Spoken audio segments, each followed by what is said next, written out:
28 फरवरी 2002 दाहोद के रंधिकपुर गांव की एक बस्ती खाली हो चुकी थी। बूढ़े, बच्चे, औरत, मर्द सब बदहवासी और डर की हालात में काम भर का सामान लेकर खेतों जंगलों के रास्ते भाग रहे थे। पीछे एक भीड़ थी, हाथों में कुल्हाड़ी, हंसिया और तलवार लिए। करीब 96 घंटे तक 5 महीने की गर्भवती बिल्किस, 9 महीने की गर्भवती शमीम, 7 साल का सद्दाम और उसकी मां अमीना खेतों जंगलों में रुकते भागते रहे। 3 मार्च 2002 को इस भीड़ ने आखिरकार उन्हें पत्थल पानी की जंगल में घेर लिया। बिल्किस समेत 6 औरतों का गैंगरेप हुआ। शमीम की 1 दिन की बच्ची और बिल्किस की 2.5 साल की बेटी भी मार दी गई। नमस्कार दोस्तों, हम बात कर रहे हैं बिल्किस बानो केस के बारे में।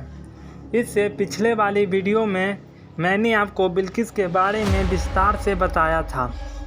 इस वीडियो में जानेंगे कि कैसे उन दोषियों को सज़ा मिली और बिल्किस को न्याय मिला। द वायर न्यूज़ की वेबसाइट पर लिखी एक आर्टिकल से पता चलता है कि हमले के बाद जब बिल्किस को होश आया तो खुद को अपने परिवार के लाशों के बीच नग्न अवस्था में घिरी थी। वो अपने शरीर को एक पेटीकोट से ढक एक पहाड़ी पर भाग गई। एक रात भय और शोक में बिताने के बाद अगली सुबह पानी की तलाश में वो एक हैंडपंप के पास एक आदिवासी महिला से मिली, जिसने उसे कुछ कपड़े दिए। फिर उसने एक वर्दीधारी पुलिस अधिकारी को देखा और मदद के लिए उसके पास गई। वह उसे अपने वाहन में लिमखेरा थाने ले गया।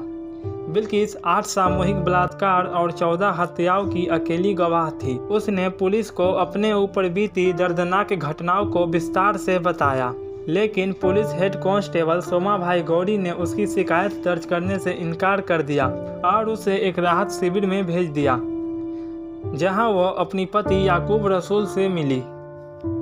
नरसंहार के 2 दिन बाद कुछ स्थानीय पत्रकारों को बिल्किस के परिवार की 8 लाशें मिली। तब यह मामला बाहर आया और पुलिस को कार्रवाई करने के लिए मजबूर होना पड़ा। बिल्किस पर उस समय दुखों का पहाड़ टूट पड़ा जब उसने अपनी 2.5 साल की बच्ची सहित अपने परिवार के सदस्यों के शवों की पहचान की। उसके बलात्कार के 4 दिन बाद गोधरा सिविल अस्पताल में बिल्किस की मेडिकल जांच की गई और बायोलॉजिकल सैंपल को स्थानीय पैथोलॉजी लैब में भेज दिया गया। इस बीच पुलिस ने हत्याकांड पर कोई जांच नहीं की और शवों को सड़ने के लिए छोड़ दिया। पोस्टमार्टम करने वाले डॉक्टरों ने न कोई ब्लड लिया और न ही बायोलॉजिकल सैंपल, जबकि यह एक महत्वपूर्ण सबूत साबित हो सकता था। न कोई सबूत एकत्रित किया गया, न किसी की गवाही और न कोई पूछताछ। स्थानीय पुलिस अधिकारियों ने सबूतों की कमी का हवाला देते हुए उसका केस दर्ज करने से इनकार कर दिया और मामला जारी रखने पर कानूनी कार्रवाई की धमकी दी। लेकिन बिल्किस चुप नहीं बैठी।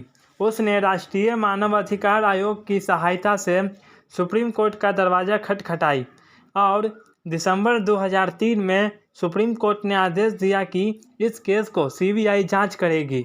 जनवरी 2004 में बिल्किस की शिकायत पर सीबीआई ने सभी उपलब्ध सबूत इकट्ठा किए और संदिग्धों को गिरफ्तार किया। यहाँ एक चौंकाने वाली बात यह थी कि जब सीबीआई ने नए सिरे से जांच के लिए जब शवों को उनकी कब्र से निकाला तो किसी के पास खोपड़ी ही नहीं थी और उन पे बहुत सारा नमक छिड़का गया था ताकि वो तेजी से सड़ सके। अगस्त 2004 में बिल्किस ने उच्च न्यायालय को बताया कि गवाहों को नुकसान और सबूतों से छेड़छाड़ हो सकता है, तो न्यायालय ने मुकदमे को अहमदाबाद से मुंबई ट्रांसफ़र कर दिया। जनवरी 2008 में एक निचली अदालत ने 13 लोगों में से 11 को उम्र कैद की सज़ा सुनाई, जिसे प्रतिवादी ने उच्च न्यायालय में चुनौती दी और फैसले को पलटने को कहा, लेकिन ऐसा नहीं हुआ और मई 2017 में बॉम्बे हाई कोर्ट ने भी सभी 11 दोषियों की उम्र कैद को बरकरार रखा। लेकिन 15 अगस्त 2022 को गुजरात सरकार ने सभी 11 दोषियों की सज़ा माफ़ करते हुए उन्हें आज़ाद कर दिया।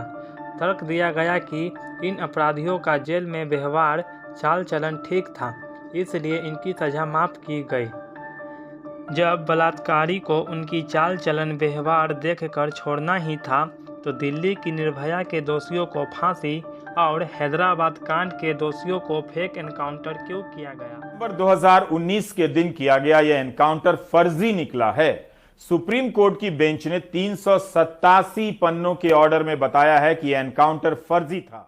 इसका कारण यह हो सकता है दोस्तों, वह ब्राह्मण न हो, क्योंकि भाजपा के एक विधायक ने कहा कि वो दोषी ब्राह्मण थे। क्राइम किया कि नहीं किया हमको पता नहीं है, लेकिन क्राइम के बारे में मैं क्या कोई इंटेंशन भी हो सकता है ना कि जो भूतकाल की जो कार्यवाही है उसके फैमिली के मेंबर के जो कोई एक्टिविटी है वो बहुत अच्छी थी, ब्राह्मण लोग थे और वैसे भी ब्राह्मण के जो कुछ है उसके संस्कार भी बड़ा अच्छा था, इसलिए किसी को मतलब के गुने में डाल के उसको पनिशमेंट करने का बद इरादा भी हो सकता। जब सरकार द्वारा दोषियों के प्रति ऐसा व्यवहार किया जाता है तो पीड़ितों के साथ तो अन्याय होता ही है, लेकिन साथ ही साथ समाज में गलत संदेश भी जाता है। वह नए अपराधियों का हौसला अफजाई करते हैं। आपने हाल में ही पढ़ा होगा कि यूपी के मुरादाबाद में 15 साल की लड़की के साथ गैंगरेप हुआ और वो सड़क पर 2 किलोमीटर नंगी चलकर अपना घर पहुंची। रास्ते में उसके तन पर कपड़ा देने वाला एक इंसान नहीं था, लेकिन उसकी वीडियो बनाने वाले बहुत थे। इस तरह के घिनौने अपराध को बढ़ावा ऐसी सरकार ही देती है। क्या बिल्किस के दोषियों की सजा माफ़ करना सही था?